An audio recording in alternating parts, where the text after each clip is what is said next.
It's another week and we are getting close to the 2019 WWE Royal Rumble. And like we've said, this is going to continue. It's not going to stop. This is week number 3 of our Retro Royal Rumble reviews. This is Team Heel Podcast Extra.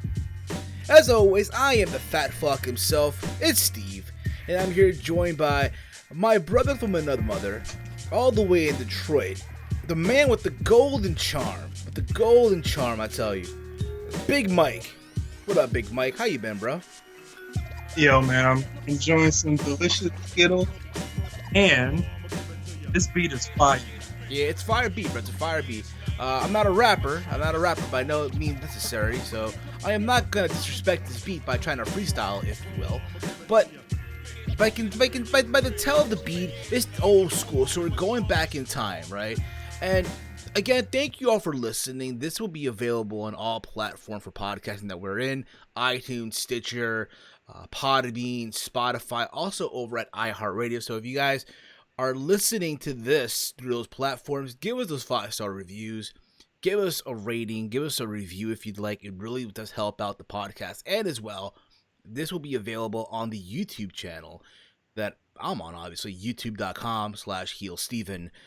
But Mike, week 1, we recapped everyone's favorite Royal Rumble match, the 1992 Royal Rumble, where the undercard was flat, but the match itself, the Rumble match, was fire, right? And then we went last week to the future from 92 to 2000, where the undercard was fire, but the Rumble match, meh, in between, if you ask me. We agree on that, didn't we? Last week's review. Right. Yeah, the undercard was very, very trash. Exactly. So for this week, for week number 3, we're going back in time from 2000 all the way to the year 1994. That is right, motherflowers. This week, we are reviewing the 1994 WWE Royal Rumble. And yes, you can see there the thumbnail. If you're watching this through YouTube, this is the thumbnail. Our ugly mugs. I'm Bret Hart. Big Mike is Lex Luger. God damn it. Big thank you to the homie himself, OKFabe, which you can listen to every single Saturday on the OKFabe Random Wrestling Podcast. Also, if you have Fight TV, you can check out the OKFabe show. It's available every single week. Literally, OKFabe is everywhere. Go check him out. He drops fire every single time. Okay? But yeah, this week, bro, we're recapping the Royal Rumble of 1994. Man, so at this time, I'm going to keep it real with you. I was 3 years old when this show took place. It took place on January 22nd, 1994, from the Providence Civic Center in Providence, Rhode Island. Which, honestly, when you think about it, you know, it's still part of the East Coast. It's a random city to have a Rumble in, when you think about it, right? You think now, like, the Royal Rumble's in, like, these, you know, it's considered to take place in, like, these hardcore wrestling cities, like Philadelphia, like it has been for the last couple of years. This year, obviously, they're going over to Arizona at Chase Field. But at this time, they were in Providence, Rhode Island, at the Providence Civic Center. The attendance was 14,500, and the live gate was 160,000, bro. 160,000. Yeah, man, that's Yes, indeed. I guess that's good. You think about this, right? When you look back at the Royal Rumble, this was the only time where I felt like if you were watching it back then, you were kind of like disappointed in a way. Because the first time that the history of a Royal Rumble where there was big controversy. And no, we're not talking about the death of The Undertaker. We're talking about the fact that for the first time, the Royal Rumble match ended in a tie. Yeah. Ended in a fucking tie, bro. Yeah, if I was a kid back then, even though I wasn't born, but even though if I was a kid back then, I would have been disappointed. I think everyone was in general, in a way. Like, you know, what the hell? Like, you expect this to end in, you know, some magic, right? Like, who's going to go to WrestleMania? Who's going to face champion then being Yokozuna for the championship? And there is so much stuff happening at the time, by the way. So, guys, tonight, sit back, relax, open up a drink, whether it's beer, wine, champagne. If you're smoking a blunt right now, light one up right now, because we're taking you back in time to 1994. So, overall, I thought the show as a whole, because here's the thing about it, right? I've watched the show so many times as a child growing up. So, in a way, it kind of does have like a soft spot in my heart. More importantly, because number one, I'm a fan of Bret Hart. And the fact that he won a Rumble, hey, he did it, even though it was kind of like in a fucked up way because it was him and Luger. And I think about this too, in 1994, right? They were trying to like put the rocket ship on Lex Luger, right? That was like the big deal, right? We got to build this shit around Lex. But if you think about it, like now, right? It's kind of similar. Like, think about this, right? A couple months ago, WWE was trying to put the rocket ship on Roman Reigns, even though they were trying for the last couple of years, right? And fans rejected that. They didn't want Roman, right? Until now, Roman is no longer, he's battling leukemia, hopefully makes a speedy recovery. At this point in juncture in 94, again, they're trying to put this whole thing on Lex Luger. They want Lex to be the next Hulk Hogan. You gotta remember, Hogan, a year, like literally months before this or after they left the WCW. So literally this whole thing was, oh my God, what are they going to do now? But fans were not wanting Lex Luger. Fans did not accept Luger as the guy, if you will. Right? Right. But all this and more, dude. What was your overall take, Mike, of the 1994 Rumble as a show, as a whole, if anything? As a whole, I thought it was, fairly decent for what the ending result was in the Royal Rumble match, but I felt like we got a very good opening match, if I'm not mistaken. Let's look at the match card here. No. The tag team match. The tag team match was really good because that was the small seeds that was planted for something great for the rest of the year. Exactly, and I'll give you that 100%. We can make the argument that Owen Hart was the MVP of this whole show. Even with a botched promo, he was the MVP of it, which we'll get into in this review. So again, guys, light a blunt up, open up a cold one, and enjoy as we take you guys back into 1994.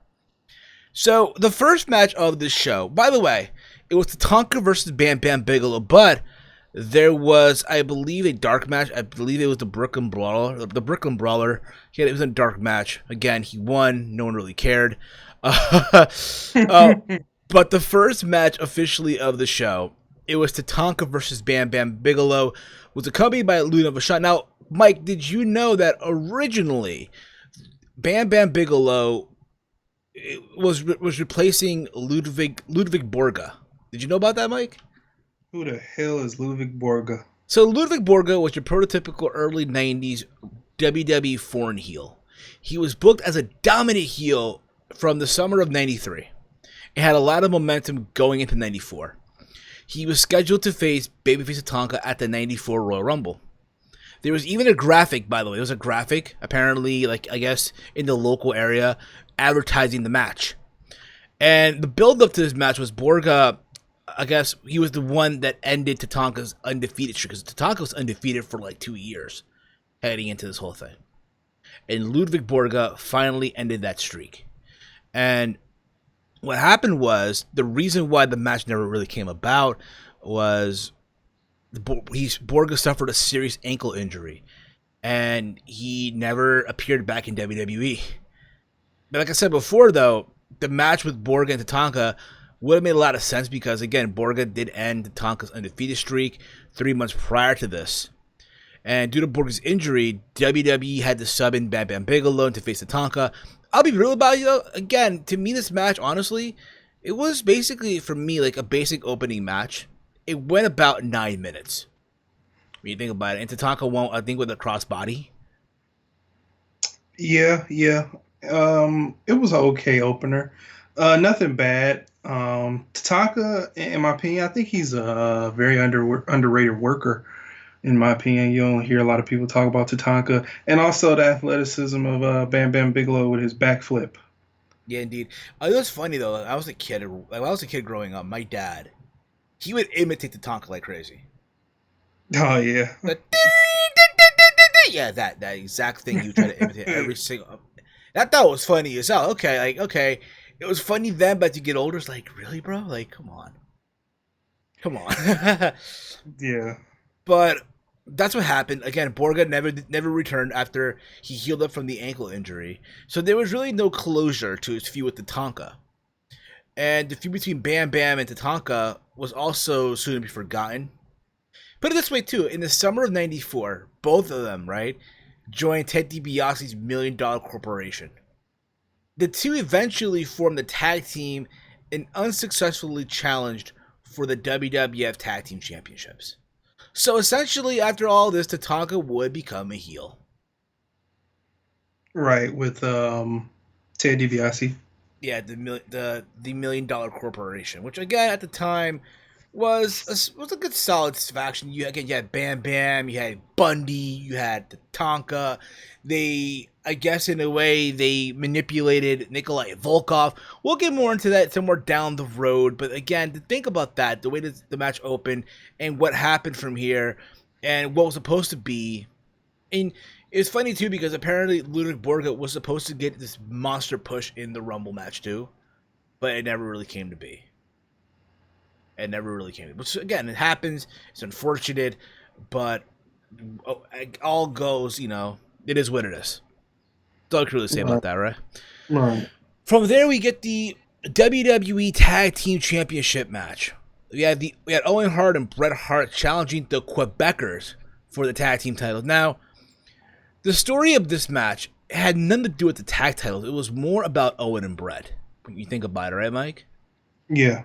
It was more about Owen and Bret. It was about the fact that, hey, here are two brothers that, again, there was some, I guess, dysfunction in the Hart family. In the whole Hart family between Owen and Bret. It all stemmed from the 93 Survivor Series where, I guess, Owen Hart was eliminated, like the only guy eliminated from his team. Apparently after he bumped into Bret, who was just chilling there on the apron. Right? Yeah. Right. So that's what happened, basically. And because of all of that, right, Owen lost his focus, and again, he got pinned by Michaels. And after the match, Owen interrupted his brother's victory and their celebration to verbally attack Bret. He demanded a match with Bret to settle this dispute. However, Bret refused, and the brothers reunited over the Christmas holidays. It's funny, too, because I remember those vignettes where, again, Owen challenged Bret. He wanted to face him. And then Bret was like, hey, he refused to face his brother. Because, again, that was his brother. He didn't want to face him. He didn't want to have any effect on the family. And I remember all that. And I remember the vignette where they made up and they challenged the Quebecers how they were going to go at it and take on for the tag titles. Apparently, Bret even went on to say that he would never he would go back to tag team to team up with his brother Owen. Right. So all that happened, and again, they decided to focus their energies taking the tag titles from the Quebecers. Their plan, though, was temporarily put on hold when Marty Jannetty, that's right, Marty Jannetty, and the 1-2-3 Kid won the belts from the Quebecers, but the Quebecers won on a rematch the following week, guaranteeing that the Hearts would get their title shot. Yeah. Yeah, man. Believe it or not, one of the Quebecers now is PCO. You do know that, right, Mike? Yeah, the very large dude, not the dude who played the Mountie. Pierre is now PCO on the indie circuit. Who would have thought that? Who would have thought Still looks the same, too. Yeah, he looks the same. He's an old geezer now, but he's still tearing it up, man. It's funny because in Ring of Honor, I think it was last week or something like that, I guess it was Silas Young who hit him with a Canadian Destroyer on the apron. Yeah, I saw that. To the moniker that PCO is not human. That motherfucker is not human. But to think, yeah, that's PCO now, right? Then as well, teaming up with Rougeau, who was the Mountie, who trained Kevin Owens and all that. So keep that in mind too, or keep that in mind as well. For that, we go to the match, right? The match itself, I'll say this, was a very, very fun match. The storytelling there was great. The match started slowly, but both teams soon began brawling in the ring. The Hearts focused on Pierre, but Jacques was eventually able to tag in and rescue him. After Pierre regained the advantage, Owen tagged in and took control of the match. He applied the sharpshooter, but Pierre broke the hold. Brett tagged in but fell out of the ring, and in kayfabe way, he hurt his knee. When Quebec's manager, Johnny Polo, who went on to become Raven, by the way, pulled onto the ropes, and the Quebecers focused literally on Brett's knee until Brett regained the advantage and attempted to apply the sharpshooter, but he was not able to stand. However, he was not able to stand, and the referee had to stop the match and awarded the victory to the Quebecers. Keep this in mind too. While all this was happening, Owen was on the apron, wanting Brett to tag in. Wanting him to tag in. And after the match, right, again, the Quebecer got the win. Again, it's all, it's all hunky-dory. They won they regained their tag, they remained tag team champions. And after the match, Owen yelled at Brett for not tagging out of the match. And he then turned on Brett by kicking his injured leg and leaving him lying in the ring. Right. I think, Mike, you got a text message there, buddy. Right. You may want to lower that down, brother. Yeah. This also, again, left fans wondering if Brett would even make it to the Royal Rumble match itself. And it's funny because while all this is happening, again, Brett's being checked on. He's on a stretcher. They're rolling him out of the arena, whatever. And as they're doing this, right, Owen pops up on the Titantron, right? He was being interviewed by Top Hangale. And it's funny because, again, Owen, he was the MVP of this whole thing. He's heel turn, what have you. But it's funny because in the promo itself, he botched so big, yo. He was like, in quote, "You're too damn selfish. That's why you're sitting there with a bad leg. And that's why, get this, that's why I kicked your leg out of your leg." That's why I kicked your leg out of your leg. Yeah, one of the most iconic promo botches in WWE history. At that time, in 1994. At that time. And period, in my opinion. You think so? Yeah, it's in the top 10. So, okay, it's in the top 10 by Big Mike. It's in the top 10 of botched promos by Big Mike in 1994. I'll give you that. But again, I think what was amazing, again, Owen's heel work here. The fact that, again, he finally turned heel. And from there, think about what happened after that. The magic that took place between these two guys. Think about it, right? And after all this, right, again, we know what happened, right? Brett co-won the Rumble match in 1994. And Owen Hart demanded a match against Brett, which Brett repeatedly refused. Again, he refused to wrestle his brother. He did not want to wrestle his brother. And this situation was complicated because of Brett co-winning the Rumble and President Jack Tunney deciding that both Brett and Lex Luger would get separate title shots at WrestleMania. A coin toss would determine who was to compete in the first match, with the other wrestler facing suitable competition. Lex Luger won the coin toss, televised on Monday Night Raw, to wrestle Yokozuna first, required Brett to wrestle Owen in the opening match of WrestleMania. Now, from what I read, from what I actually gather up here, if Brett would have won the coin toss, Lex Luger would have wrestled Crush in the opening match of WrestleMania 10. Ugh. Just keep that in mind too, bro.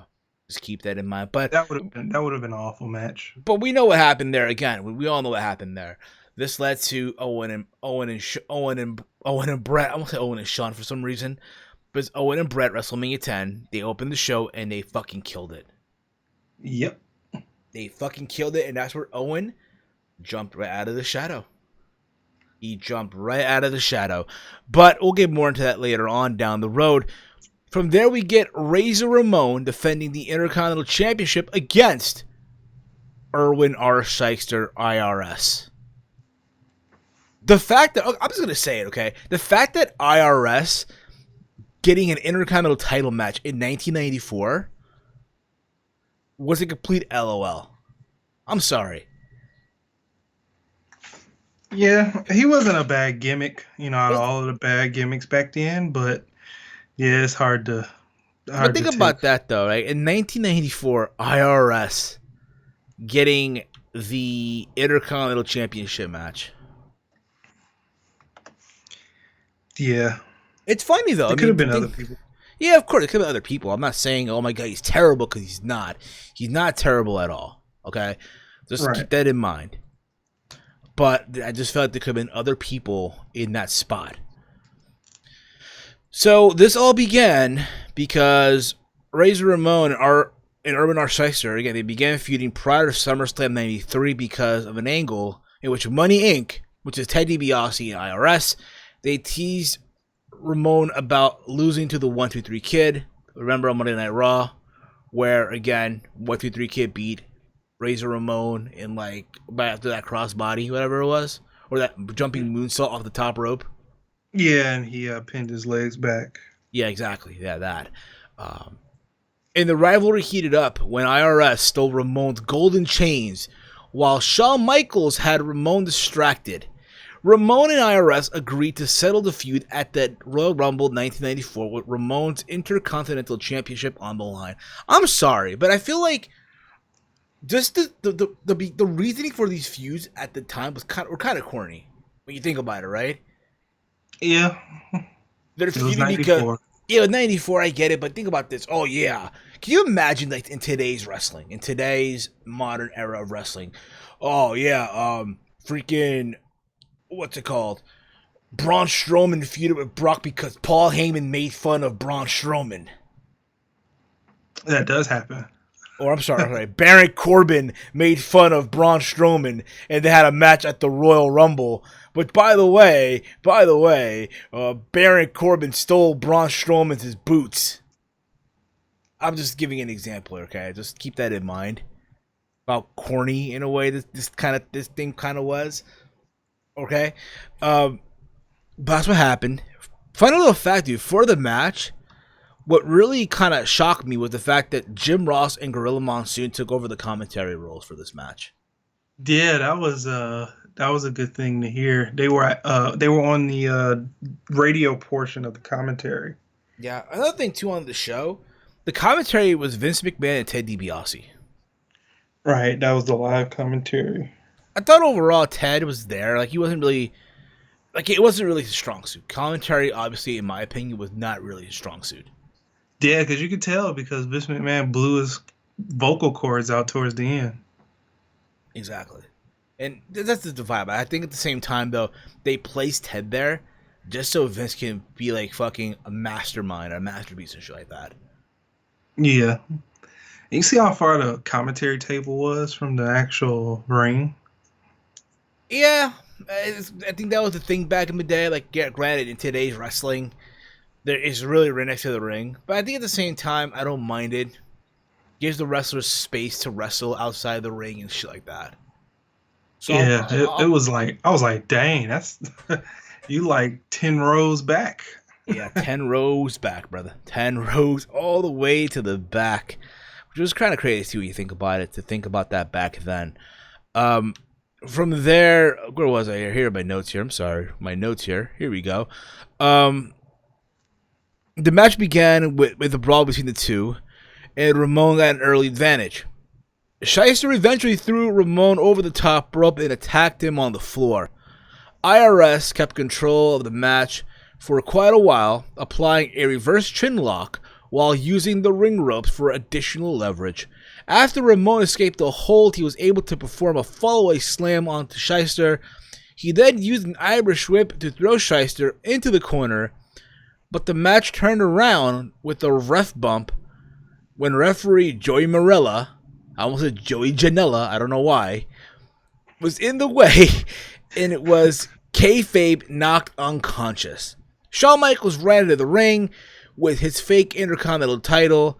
And literally, it hit Razor Ramon with it, and Shyster helped revive Morella for the count of the pinfall. So IRS appeared to have won the Intercontinental title, but referee Earl Hebner came out and explained to Joey Morella, I almost said Joey Janela there, the situation, what happened. When Michael's belt was discovered in the ring, the match was restarted, and Ramon simply grabbed Shyster, who was standing on the second turnbuckle, celebrating, and performed a Razor's Edge for the victory. All this set up the match between Razor Ramon and Shawn Michaels at WrestleMania 10 in their historic ladder match.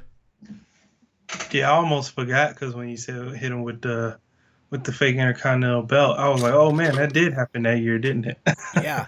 Shawn had a belt. I was thinking 95. I was thinking WrestleMania 11. But think about it. Shawn had a belt. Razor had a belt. Right. Hey, Mike, I have a belt. You have a belt. She has a belt. They all have belts. Hey, Mike, at the same time, I'm going to go request my release. Right, I'm going to request my release too. Well, exactly. We'll get more into that for the upcoming episode of the TEAMHEEL podcast, which you don't want to miss, by the way. So there was that, and I think, again, the story behind it between Irwin and Razor was corny, but at the same time, though, it was a setup, though, to begin, or the planting of the seeds, if you will, or a throwaway feud for Razor just to get to Shawn. Yeah. So for that, I'm okay with it. Again, we all know what happened with Shawn and Razor, how they tore it up at WrestleMania 10, and cool. We can move on from here. We had, for the WWF Championship, the WWE title, that is, Yokozuna, the almighty Yokozuna, right? With Jim Cornette, his American spokesperson, and Mr. Fuji, as they went up against The Undertaker for the WWE title in a casket match. Yeah, this was one of my favorite things on this show, and it wasn't the match itself. Okay, fair enough. I think for a lot of people, this match really was to be honest. For a lot of people. I can see why. I guess as you get older, you realize some stuff that happened is like, you know what I mean? Because, again, as a kid, I thought this shit was amazing as a kid. And then, again, you get older, you see what actually happened, and it's like, Yeah. So the rivalry between Yokozuna and The Undertaker began at Survivor Series of 1993. Yokozuna was pushed as an unstoppable monster. Was unable to inflict any serious damage on The Undertaker when the two faced each other in the elimination match. Yokozuna slammed The Undertaker head into the steel steps, leading up to the ring, but Undertaker was unharmed. Later, Yokozuna used his finishing move, the Banzai Drop, on The Undertaker. When he tried to repeat the move, however, The Undertaker became the first wrestler to sit up after the move, surprising Yokozuna and his managers. The Undertaker was granted a title shot in a casket match in the following weeks. It was revealed that Yokozuna had fears of caskets. The Undertaker used his knowledge to gain a psychological advantage going into the match. On one occasion, Paul Bearer brought the casket into the ring to intimidate Yokozuna. When Yokozuna approached the casket to face his fear, The Undertaker popped out to scare Yokozuna. Now, what I remember, more importantly than anything as well, the build up to as well, just those video promos from Undertaker at the funeral parlor, I guess building the casket, and in those cold chills, and again, all this to make the match worth exciting. And again, I can just go back to my childhood with that. It was amazing. Seeing Taker there, building the casket, working with metal, and you literally thought that this guy, again, literally was in the head of Yokozuna. You actually believed it. Yeah, I really like those vignettes. This was like my second favorite thing about the match. It was the video package and the vignettes to play, mind games with Yokozuna. This was the early Undertaker mind games that he would play with his opponents. But yeah, I really enjoyed them. It was that grockly voice of Taker and that annoying voice of Paul Bearer. Oh, yeah, it's my Undertaker. Oh, my Undertaker's gonna beat Yokozuna at the Royal Rumble. I tried. I tried. I'm sorry. That was probably terrible. Yeah. That was terrible. I know. I'm sorry, Mike. I'm sorry. God damn it. It's okay. It's okay. It's okay. It's okay. The casket match was simple. The first wrestler to get its opponent into the casket and close the lid would win the match and the WWF World Heavyweight Championship. Yokozuna during this match had great difficulty inflicting any serious damage on The Undertaker, but it was soon revealed that Mr. Fuji had arranged for several wrestlers to get involved on Yokozuna's behalf. You had Crush, the Great Kabuki, the Great Kabuki, Mike, the Great Kabuki. Who the hell was that? He was a wrestler from the 80s. He wrestled a lot for, I want to say, World Class Championship Wrestling back in the day. And again, granted, here he looked old as shit. But hey, man, it is what it is. You had Hinroku Tenryu, Bam Bam Bigelow interfered, but the Undertaker was able to fight back until Mr. Fuji stole the Undertaker's urn, right? From Paul Bearer, Yokozuna opened the urn and smoke poured out. Meanwhile, Adam Bomb, Jeff Jarrett, the Head Shrinkers, which were Samu and Fatu, were able to shut the Undertaker in the casket to end the match. So essentially, you had the entire heel locker room come out to help out Yokozuna. Yeah, what expense? Seems like they were they want to get something out of it, I guess. Knowing that they were all gonna be in the Royal Rumble match to get a shot at the WWE title. Right. Well, hey, let's help him. It was funny seeing. And by the way, it wasn't just any ordinary smoke. It was green smoke. Yeah, it was green smoke, which I thought was cool. I ain't gonna lie to you, as a kid, I thought that was cool as hell. The green smoke. I thought it was like slime or some shit like that. You know what I mean? Yeah, I wonder how they got that to go off at the right time. Did they have like a trigger in the back? I believe they did. I think it's like a button that you press and all the smoke come out and shit. Right. And again, that happened, right? And they shut down. They shut the lid. Yoko's winning the match, and what can I say, bro? Eventually, again, they shut down the Undertaker in the casket and the match. They locked the casket and pushed it down the aisle until smoke started coming out of the casket. The Undertaker appeared on the video screen at the end of the aisle, vowing to return. The casket was shown exploding on the screen, although the casket in the arena did not explode. Another explosion was shown.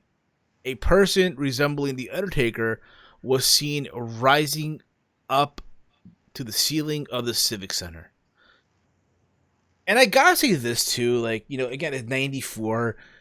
Technology and stuff like that really wasn't that advanced. So the fact that they were able to put a camera in the casket and have the graphic of an explosion in the casket and have someone as elevated from the top of the Tron there in the ceiling was amazing. Yeah, it was. I like that. That was like one of my favorite things about this whole thing. And you can, again, I can see why this is one of your top Undertaker moments. You can see why, Mike. Yeah, it was. I think it's iconic in my opinion. I'm trying to look at the WrestleMania card, and he's nowhere to be on this thing. So Undertaker? Yeah. Well, of course he was not. I mean, the reason why he lost the match, apparently he was dealing with a lot of injuries. At the same time, him and his wife at the time were expecting a baby. So he requested time off. Hence why the way he lost was to write him off TV for a while. Oh, and didn't he come back like at SummerSlam or something like that? which we'll get into that. We'll get into that right now. So, The Undertaker did not appear in the WWF for several months after he lost to Yokozuna. In reality, he was given time off to allow a back injury to heal. During his absence, the WWE promoted his return by showing video clips of people who claimed to have seen The Undertaker. Ted DiBiase claimed to have brought The Undertaker back to the WWF, but Paul Bearer informed him that DiBiase's Undertaker was an imposter. Paul Bearer claimed to have located the true Undertaker, which led to a match at SummerSlam in 1994 between DiBiase's Undertaker, portrayed by Brian Lee, and Paul Bearer's original Undertaker. After defeating the false Undertaker, Bearer's Undertaker got revenge against Yokozuna by winning a casket match at the Survivor Series 1994 to help prevent outside interference. Chuck Norris was brought in as a guest referee. And you can't get away from Chuck Norris. No, back then, fuck no. Nowadays, you might have a chance. You might have a chance. No, I still think Chuck Norris can whip somebody's ass at his age. Okay, let him fight John Jones, bro. But yeah, and at that Survivor Series, he changed his look. He went from the chalky sort of lavender gloves to the dark purple gloves and tie, and the Undertaker music we know to this day. No, to my understanding, no, Mike. That's just at SummerSlam. Yeah, that's what I'm saying. At SummerSlam. You said Survivor Series, dude. No, I said SummerSlam. You said Survivor Series, bro. No, I didn't. I said SummerSlam. Come on, Mike. I'm kidding. But then again, the whole thing, just to get back to Yokozuna, and I think again, it's amazing how what they were able to do with the casket and the way it exploded inside and the effects and all that. The title match, I'm gonna say, was kind of buns, but the match was more for what happened after than the match itself, if you will. Then after this, we get to the main event, the 1994 Royal Rumble. Now, before the Rumble match took place, Vince McMahon revealed that WWE President Jack Tunney has shortened the interval between the entrants from the traditional 2 minutes to 90 seconds due to the time constraints.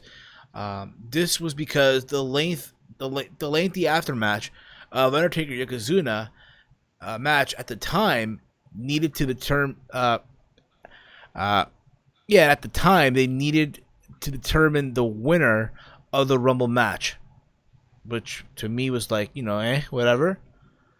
So basically, because Taker and Yoko went along to what they needed to be, that's why they had to literally cut from 2 minutes to every 90 seconds, which they have done now ever so often.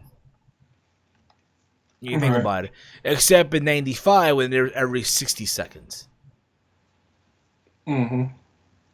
So there was that. Where else here? Where am I?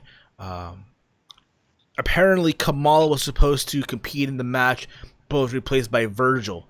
Ludwig Borga, which we mentioned earlier, could not compete due to his ankle injury, and was replaced by Kwang, who was a newcomer to the WWF, who, believe it or not, was Savio Vega under a mask. Really? Yeah, it was Savio Vega, bro. Wow. Yeah. Keep this in mind, bro. It's '94, so they're giving these people these weird gimmicks and shit. So essentially, a Puerto Rican was a martial artist, a Chinese martial artist under a fucking mask. Where am I here? So after this, in addition, the 1-2-3 Kid was replaced by Thurman Sparky Plug. Yeah, a.k.a. Bob Holly. A.k.a. How Do You Like Me Now, Hardcore Holly. In addition to his debut, Bastion Booger was scheduled to be the 25th participant, but he did not appear for unknown reasons.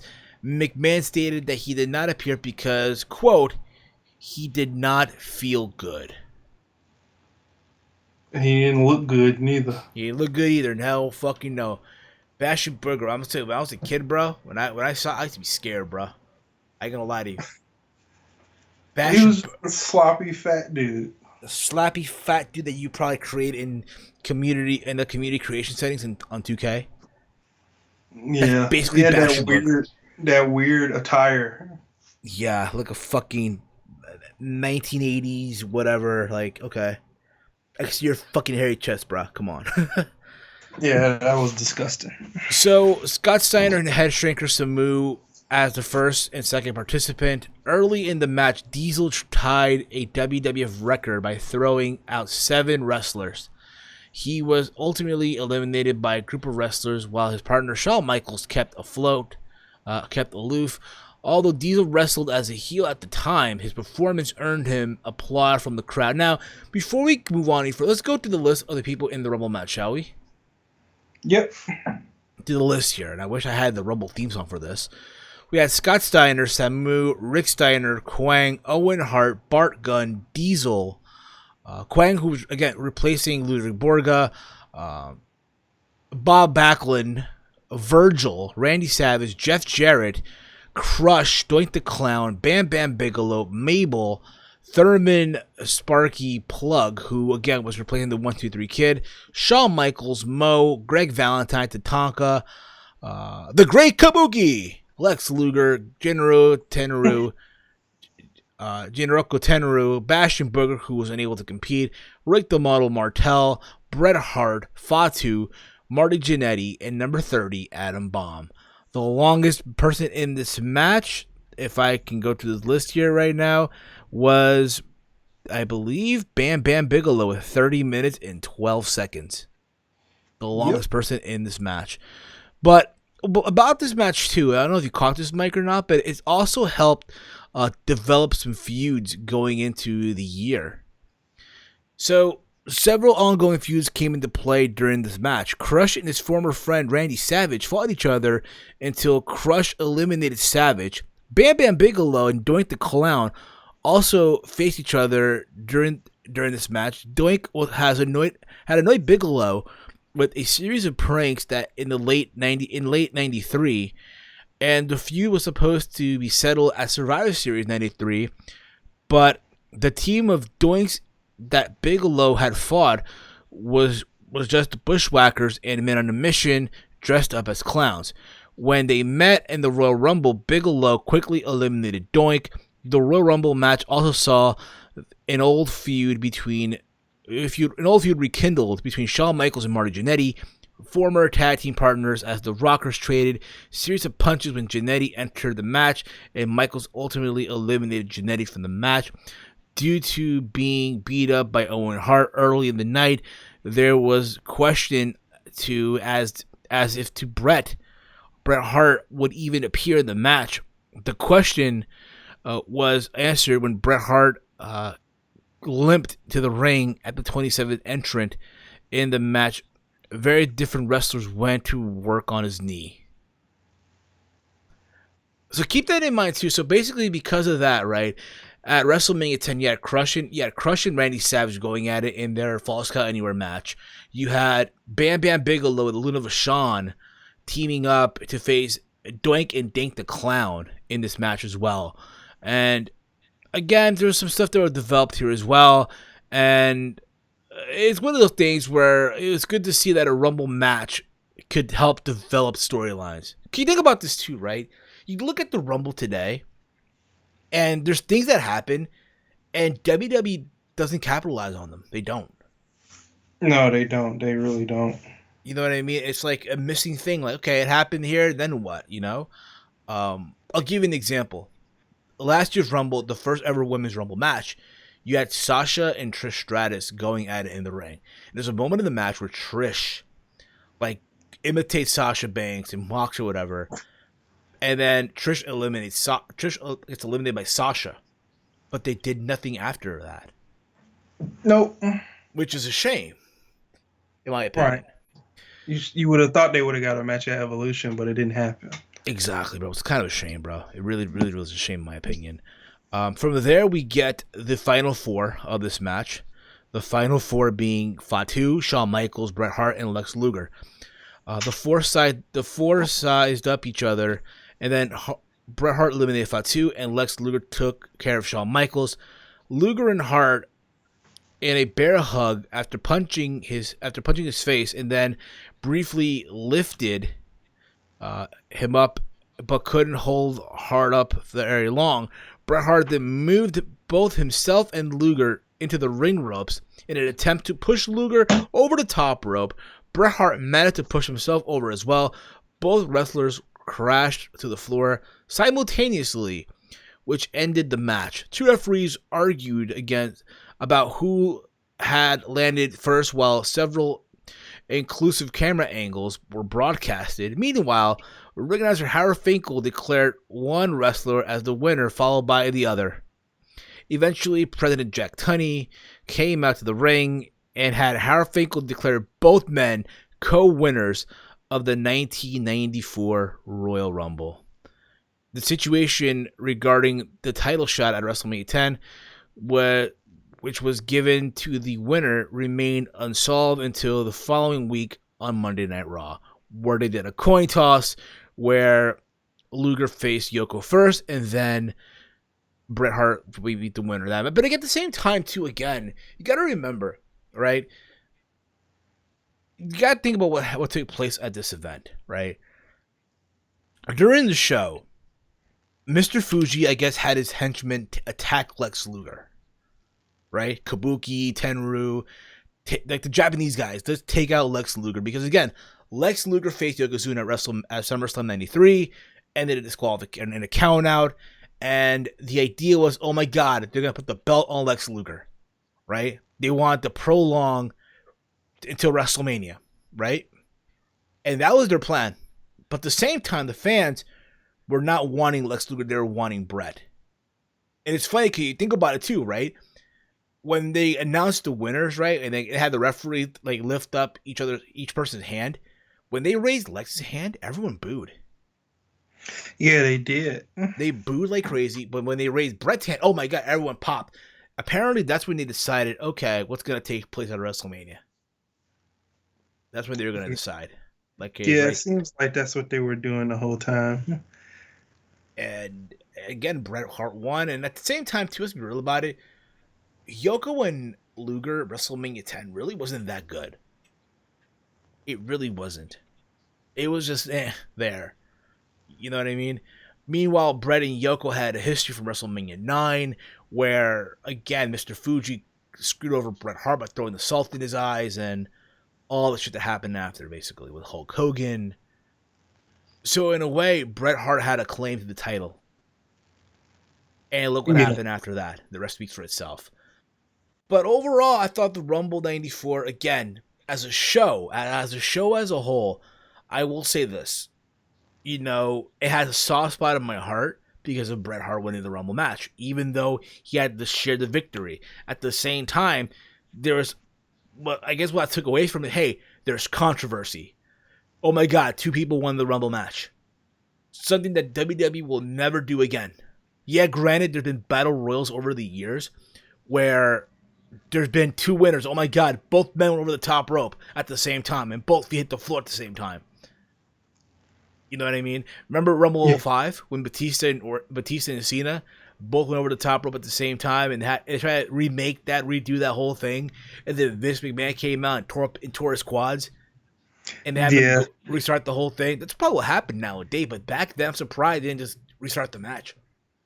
I think they should have done, but again, I think sometimes things happen for a reason, and again, what I remember from this is Bret Hart finally having his moment when it's all said and done. What about you, Big Mike? Yeah, everything does happen for a reason, and I agree with you. They should really restart the match after the raising of the hands, and they heard the reactions. They should say, "All right, restart," and then have Earl Hebner say to Lex Luger, "You're going over the ropes. Bret is winning." And have a solidified winner. Basically, bro. Basically. Well, dude, this was Rumble 94. This was fun, dude.